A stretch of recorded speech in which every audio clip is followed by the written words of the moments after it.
জয় Hind. Knowledge 24x7 চ্যানেলে তোমাদেরকে স্বাগত। আজকে আমি ক্লাস 12-এর সপ্তম অধ্যায়ের এমসিকিউ নিয়ে আলোচনা করব। তো চলো শুরু করা যাক। প্রথম প্রশ্ন দেখো, ভারতের রাষ্ট্রপতি নির্বাচিত হন একক হস্তান্তরযোগ্য ভোটের ভিত্তিতে সমানুপাতিক প্রতিনিধিত্বের নিয়মানুযায়ী গোপন ভোটের মাধ্যমে একটি সংস্থার দ্বারা নির্বাচিত হয়। পরের প্রশ্ন, ভারতের রাষ্ট্রপতির কার্যকালের সাধারণ মেয়াদ হলো 5 বছর।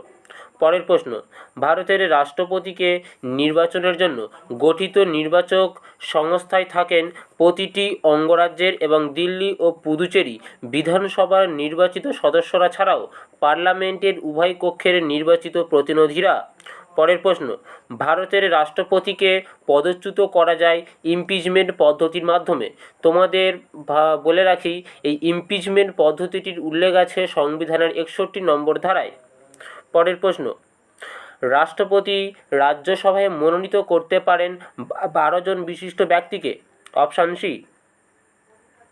পরের প্রশ্ন, ভারতে যে কোনো ধরনের জরুরি অবস্থা ঘোষণা করতে পারেন রাষ্ট্রপতি, প্রেসিডেন্ট অফ ইন্ডিয়া। পরের প্রশ্ন, ভারতের সর্বোচ্চ শাসন বিভাগীয় কর্তৃপক্ষ হলেন রাষ্ট্রপতি। সমস্ত কাজ তার নামেই স্বাক্ষরিত হবে। প্রকৃত শাসক হলেন প্রধানমন্ত্রী, নাম সর্বোচ্চ শাসক হলেন রাষ্ট্রপতি। সব কাজ তার নাম অনুসারে হবে এবং প্রকৃত সেই ক্ষমতা ভোগ করবেন প্রধানমন্ত্রী। পরের প্রশ্ন, সাধারণ নির্বাচনের পর এবং প্রতি বছরের প্রথম অধিবেশনে পার্লামেন্টের উভয় কক্ষের যৌথ অধিবেশনে ভাষণ দেন রাষ্ট্রপতি। পরের প্রশ্ন, কেন্দ্রশাসিত অঞ্চল ও উপজাতি অধ্যুষিত অঞ্চলসমূহের প্রধান শাসক হলেন রাষ্ট্রপতি। যেমন দেখো, আন্দামান আর নিকোবর দ্বীপপুঞ্জ, লাক্ষাদ্বীপ, এই সব জায়গায় যদি মুখ্যমন্ত্রী রাখা হয় তাহলে হতেও পারে যে অন্য দেশের সঙ্গে গুট বেঁধে অন্য দেশে চলে যেতে পারে। তাই এই সব জায়গায় রাষ্ট্রপতি শাসক নিয়ন্ত্রণ করেন। দিল্লি, পুদুচেরি, আন্দামান নিকোবর, লাক্ষাদ্বীপ, এই সব জায়গায় সবসময় রাষ্ট্রপতি শাসিত হয়। রাষ্ট্রপতি দিল্লি থেকে শাসন করেন। পরের প্রশ্ন, ভারতীয় প্রতিরক্ষা বাহিনীর সর্বাধিনায়ক হলেন রাষ্ট্রপতি। স্থলবাহিনী, নৌবাহিনী ও বিমান বাহিনী তিনটেরই হেড হলেন রাষ্ট্রপতি।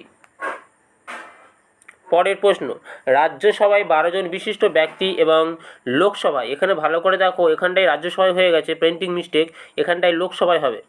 রাজ্যসভায় 12 জন বিশিষ্ট ব্যক্তি এবং লোকসভায় 2 জন ইঙ্গ ভারতীয় প্রতিনিধি মনোনয়ন করতে পারেন রাষ্ট্রপতি।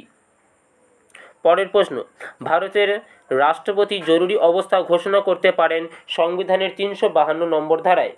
সংবিধানের 352 নম্বর ধারায় রাষ্ট্রপতি জরুরি অবস্থা ঘোষণা করতে পারেন। পরের প্রশ্ন, রাষ্ট্রপতি কোনো রাজ্য শাসনতান্ত্রিক অচলাবস্থার জরুরি অবস্থা ঘোষণা করতে পারেন সংবিধানের 356 নম্বর ধারা অনুযায়ী। সংবিধানের 356 অনুযায়ী যদি কোনো রাজ্য সংবিধান অনুযায়ী চলছে না, তাহলে রাজ্যপাল সেই রাজ্যের অবস্থা রাষ্ট্রপতিকে জানালে রাষ্ট্রপতি সেখানে শাসনতান্ত্রিক অচলাবস্থা ঘোষণা করেন। পরের প্রশ্ন, রাষ্ট্রপতি আর্থিক জরুরি অবস্থা ঘোষণা করতে পারেন সংবিধানের 360 নম্বর ধারায়। এখানেও পেন্টিং মিস্টেক হয়েছে, সংবিধানের 360 নম্বর ধারায় রাষ্ট্রপতি জরুরি অবস্থা ঘোষণা করতে পারেন, আর্থিক জরুরি অবস্থা।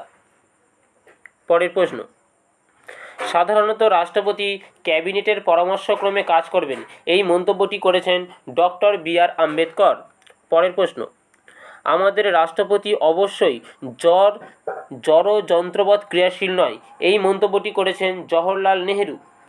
পরের প্রশ্ন, ব্রিটিশ সংবিধানে রাজা যেরূপ পদমর্যাদা ভোগ করেন আমাদের রাষ্ট্রপতিও অনুরূপ পদমর্যাদা সম্পন্ন, একথা বলেছেন ডক্টর বি.আর. আম্বেদকর। পরের প্রশ্ন, আমরা তাকে অর্থাৎ রাষ্ট্রপতিকে কোনো প্রকৃত ক্ষমতা অর্পণ করিনি, কিন্তু আমরা তাকে পদমর্যাদাকে কর্তৃত্বপূর্ণ ও সম্মানজনক করে গড়ে তুলেছি, মন্তব্যটি করেছেন জওহরলাল নেহেরু। পরের প্রশ্ন, ভারতের উপরাষ্ট্রপতিকে নিয়োগ করেন একটি নির্বাচনী সংস্থা। রাজ্যসভায় সভাপতিত্ব করেন উপরাষ্ট্রপতি।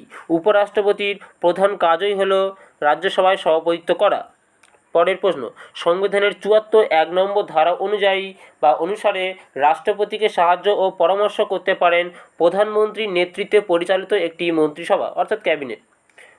পরের প্রশ্ন, মন্ত্রীদের সাধারণ কার্যকালের মেয়াদ হলো 5 বছর। এটা কম বেশি সবাই জানো তোমরা।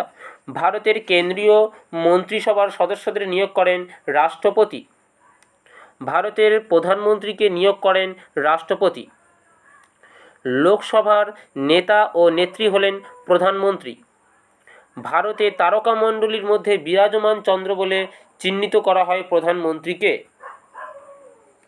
পরের প্রশ্ন, ভারতের প্রধানমন্ত্রীর কার্যকালের সাধারণ মেয়াদ হলো 5 বছর।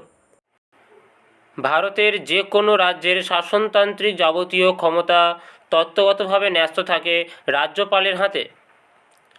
রাজ্যপালকে 5 বছরের জন্য মনোনীত করেন রাষ্ট্রপতি। সংবিধানের 163 নম্বর ধারায় রাজ্যপালের হাতে যে ক্ষমতা অর্পিত থাকে তাকে বলা হয় স্বেচ্ছাধীন ক্ষমতা। পরের প্রশ্ন, রাজ্যের মুখ্যমন্ত্রীকে নিয়োগ করেন রাজ্যপাল। রাজ্যের মুখ্যমন্ত্রীর সাধারণ কার্যকালের মেয়াদ হল 5 বছর। পরের প্রশ্ন, ভারতের যে কোনো রাজ্যের প্রকৃত শাসক হলেন মুখ্যমন্ত্রী।